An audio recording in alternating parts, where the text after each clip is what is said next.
Trust করেন ভাই, এই মাছগুলো সবগুলো আমি বানিয়েছি এই প্রথম, মানে এই বুড়া বয়সে মাছ আমি বানিয়েছি প্রথম। ভাবা যায়? মানে আমি তো মাছ বানাতে পারি না, আর মাছ বানাতে আমার শখও হয় না, মানে সব কিছুতে আমার ইন্টারেস্ট হলেও মানে এই মাছ বানাতে আমার কেন ইন্টারেস্ট হয় না।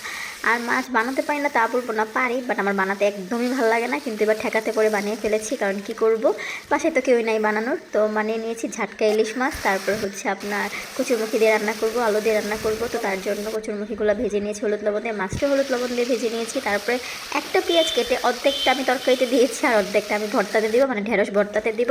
তারপর একটু আদা বাটা, একটু রসুন বাটা দিয়ে, তারপরে জিরার গুঁড়ো, হলুদ গুঁড়ো, ধনের গুঁড়ো, তারপর হচ্ছে কি মরিচের গুঁড়ো দিয়ে, তারপর একটু নেড়ে চেড়ে তারপর গরম পানি দিয়ে দিব। সরি, এটা গরম পানি ছিল না, ঠান্ডা পানি ছিল, মানে মুখ ফুসকে বের হয়ে গিয়েছি গরম পানি। তো যাই হোক, ঝোল দিয়ে বসিয়ে দিয়েছি। তারপর যখন একটা বলক আসবে তখন মাছগুলো দিয়ে দিয়েছি। আর পাঙ্কাশ মাছটা একটু হালকা ভেজেছি, কারণ আমার পাপাইটা খাবে। আর ঝাটকা ইলিশ যেহেতু কাটা কাটা মাছটা একটু ভাজা ভাজা করেছি, যদিও এই মাছটা একটু করে ভাজাই মজা, তরকারি দিয়ে মাছটা এত একটা মজা না। তারপরে দিয়েছি, কেন দিয়েছি বলছি। কিটা? Fish fish? তুমি খাবে? না কোনটা তোমার ফিশ বলো তো? এটা হচ্ছে আমার পাপাটার ফিশ, এটা মাম্মা, এটা পাপার ফিশ। ওকে, মাম্মা আয়া তারপরে পাপা হ্যাঁ, লাইক বলো, like. Let yummy, me tasty.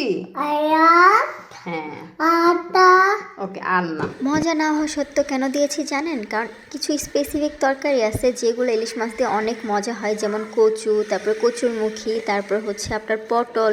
এগুলো দিয়ে সবসময় আম্মুকে দেখতাম ইলিশ মাছ দিয়ে রান্না করতো। তো এগুলো কিন্তু ইলিশ মাছেরই তরকারি বলা যায়।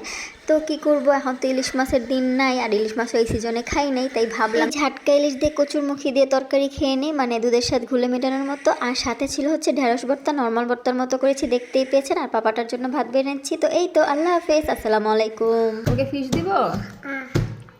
এটা খাবে? আলু আলু? কচুর মুখী খাবে না? আলু একটা মুখী খাও, আমার দুইটা মুখী দিই, সুন্দর করে খেয়ে ফেলে। একটা আলু দিব, পটেটো।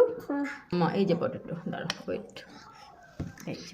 ওকে, একটু ঝোল দেই।